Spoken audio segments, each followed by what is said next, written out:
What if you were in a room where you could get anything you wished for, be it money, wealth, or children? Today, I'm going to share such a story. So let's begin.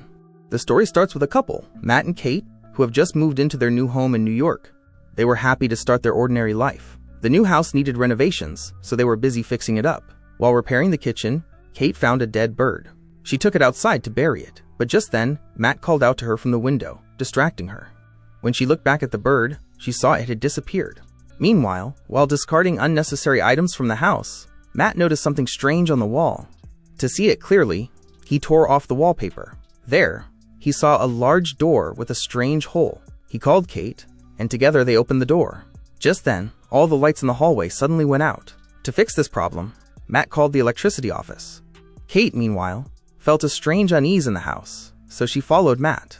The next day, an operator from the electricity office came to fix their light problem. The operator was surprised to see that all the wires in the basement were strangely connected to each other and looked very old.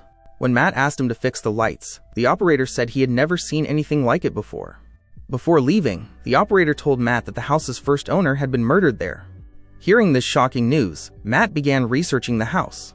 He read an old news article and learned that the previous owners were a couple named Paul and Madeline, and they had died in that very house. After more digging, he discovered that someone named John had murdered them.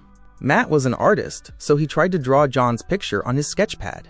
After a while, he went to the mysterious room to rest and sat there drinking a bottle of wine. But then he wanted another bottle of wine. Just then, the lights began to flicker, and suddenly, another bottle of wine appeared in front of him. Matt was surprised by this. Looking closely at the bottle, he realized that this room could fulfill any wish. Meanwhile, Kate woke up to the flickering lights in the living room. Not seeing Matt beside her, she went upstairs to look for him. There she saw the room filled with new things, and Matt looked very happy. Matt showed Kate expensive paintings and told her that the room could fulfill any wish. Kate initially brushed off Matt's words as a joke, so to test it, she said, "Give me $100. Matt found the money Kate asked for in the room. Still, Kate couldn't fully believe it, so this time she asked for $1 million. Just like before, she got it, and they became millionaires overnight. Seeing this, Kate gets scared and leaves the room. Matt tries to explain that they can use the room's power to live a luxurious life. After that, they spend their time wishing for things they desire.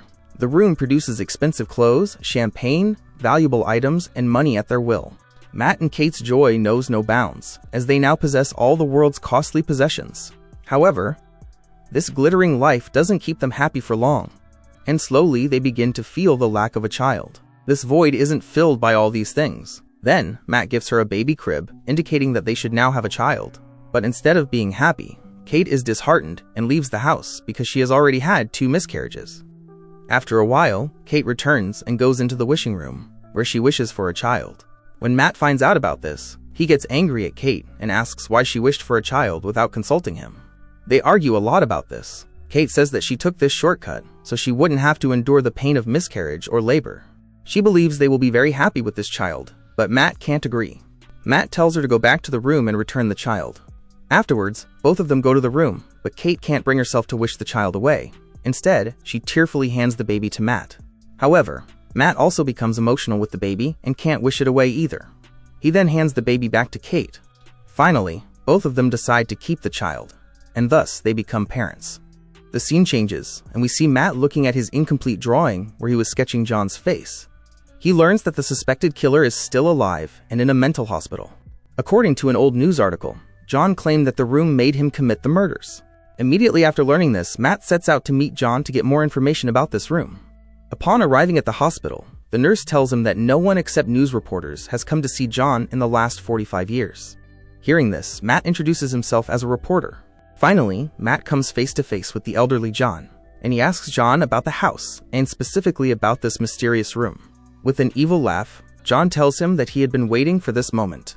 When Matt asks John about the reason for the murders, he says that he had no other option. He also tells them to leave the house as soon as possible. Afterwards, on his way home, Matt stops at a petrol pump, and when he takes money out of his wallet, he sees that all his money has turned to dust. He quickly returned home and, to confirm his suspicion, emptied all the money from the room. He also placed the expensive painting from the bank outside the door. He then saw all those items turn to dust. This made him realize that anything they took out of the room would turn to dust once outside. In anger, he broke down the wall, hoping to uncover the room's secret. but found nothing but complex wires. Then, by removing some wallpaper, Matt discovered a map of the house, which showed the wiring connections. Meanwhile, Kate wanted to go outside with the baby, but Matt stopped her, saying it wasn't safe. He kept the matter hidden from Kate for the time being. A few days later, the baby started crying loudly due to some pain, and Kate, unable to comfort him, took him outside to calm him down. But within seconds, the baby started growing larger, and when they re-entered the house, they saw the baby had grown significantly. That night, Matt told Kate that anything the room gave them would only work inside the house and turn to ash if taken outside. Hearing this, Kate became very sad. She said their child was not property that they couldn't take outside. Kate felt deep love for her child and accepted him as her own son, naming him Senator. For the next few days, Sen stayed inside the house and understood that he couldn't go outside because there was a dangerous virus that could harm him. Senator told his mother that he had never been outside and didn't like being confined within the walls. But Kate wouldn't let him go out for safety, so whenever they entered or exited the house, they locked the door to prevent Sen from accidentally stepping outside. One day, Kate absent-mindedly forgot to lock the front door. Meanwhile, Kate was busy playing the piano, and taking this opportunity, Sen stealthily moved towards the front door. He was very excited to see the outside world, so he stretched out his hand and felt the fresh air outside the door. Kate then saw him and rushed to hug him, relieved to find him safe. Afterward, Matt and Kate together boarded up all the windows in the house to prevent Sen from going outside. That night, Kate woke up and saw Sen standing by her bed. Sen asked her if he could sleep next to her. Hearing this, Kate lovingly hugged him and fell asleep. One day, Matt saw Sen had turned his room into a playhouse. Matt then spoke very harshly to Senator. Hearing Matt's words, Sen accidentally broke a snow globe. In reality, Matt had not yet fully accepted Sen as his own son. He behaved roughly with him. Meanwhile, Kate quickly came there, hearing the sound of the globe breaking, and started fighting with Matt for not behaving like that with their son. At night, Sen found a map while walking around the whole house, which he followed to reach the basement. Matt and Kate couldn't notice anything because they were asleep. The next morning, Matt woke up and saw a new snow globe beside him, and the old broken snow globe lying a little further away. He understood what happened by seeing the flickering light. He quickly woke Kate up, and both of them ran towards the room, and what they saw there left them stunned. Sen had intentionally created a huge outdoor area in the room. Now there were no walls or ceiling in the room, but an open sky and a vast forest. Sen was busy building a snowman there. Kate was overwhelmed with emotion, seeing this amazing world created by her son, and started playing with him. But Matt got extremely angry and forcibly brought Sen inside the house.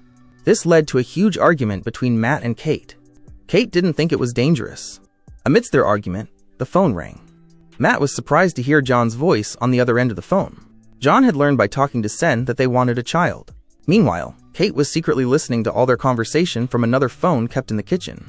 John told Matt that to let Sen move freely in the outside world, he would have to sacrifice Kate's life. Then John told Matt that he had two options, either kill Kate to save Sen or kill Sen to save Kate. Hearing this, Kate felt very sad and left the house. In pain, Kate wanted to crash her car, but she couldn't do it. On the other hand, at home, Matt started behaving like a madman with Senator. He threw away all of Sen's belongings and even destroyed his studio. A little later, Matt prepared dinner for Senator. Senator was sitting at the dining table. During dinner, Sen started asking Matt many questions. Annoyed by this, Matt told Sen, "You are not our son." Not only that, in a fit of rage, he kicked Sen out. A little later, Matt realized his mistake and went to Sen's room and apologized to him. After that, Sen asked him to read him a story, and they slept together all night. When Kate returned home, she felt very good seeing them sleeping together.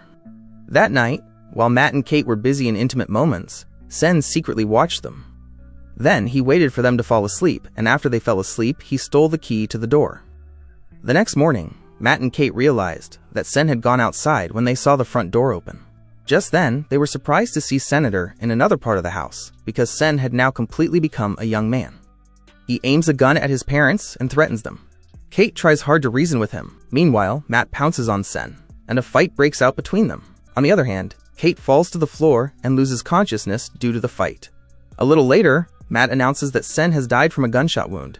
Hearing this, Kate cries and runs out of the house. Matt comforts her and brings her back home, but Kate cannot forget Senator.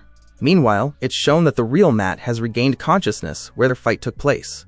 He searches the entire house for his wife. Then the lights start flickering again. Kate didn't know that the person beside her was not Matt, but Sen. However, Kate soon becomes suspicious when she sees him eating ice. Meanwhile, Matt tries to break the wall to enter the real room. Finally, he overcomes all obstacles and reaches the room, which has now become a jungle. Sen has used the room to turn the place into a very large outdoor area and has also built a fake house. He also realizes that Sen has kidnapped Kate by taking on his form. As this thought crosses Matt's mind, he becomes desperate to get his wife back. Running through the jungle, he finally reaches the fake house where Sen was forcibly intimate with Kate. Seeing Matt enter, Sen prepares for another fight. When the two fought in the hallway, Kate was surprised because both of them were Matt. They were so similar that Kate couldn't tell who was real and who was fake. Soon after, Sen's true form returns. Meanwhile, Matt and Kate try to get out of the room but can't. This is because Sen had expressed his desire for them to stay permanently in this house near the room. Then Matt sits down and tries to find a way out. Suddenly, Sen appears again and kills Matt with a knife. After that, he tries to explain to Kate, but then Sen realizes that they are actually clones. The real Matt and Kate run out of the room and towards the jungle. Sen chases them to catch them. Sen gets even angrier because Matt and Kate tricked him. Upon reaching the real house, Sen attacks Matt, but Matt drags him outside the house. Realizing the risk to his life, Sen runs towards the door again, but Kate closes the door before he can get inside. Sen calls for his mother to open the door, then his body slowly melts, and he eventually disintegrates. Even after his mistake, Kate cries with his remains in her hands because she had spent a lot of time with him, considering him her child. Then Matt comes to Kate, and they hug each other, trying to alleviate their pain. After that, the scene changes, and it shows that a month later, they have settled in a small house and are living peacefully. However, a few days later, Kate fearfully takes a pregnancy test, and the report comes back positive. She becomes very worried because she doesn't know if the child is Matt's or Sen's. Just then, the lights of their new apartment flicker, so the confusion remains whether they are still in that mysterious room or if there is a defect in the building's construction. Similarly, a confusion remains in Kate's pregnancy. So friends, who do you think is the father of Kate's child, Sen or Matt? Don't forget to comment and let us know, and if you are new to our channel, subscribe and stay with us.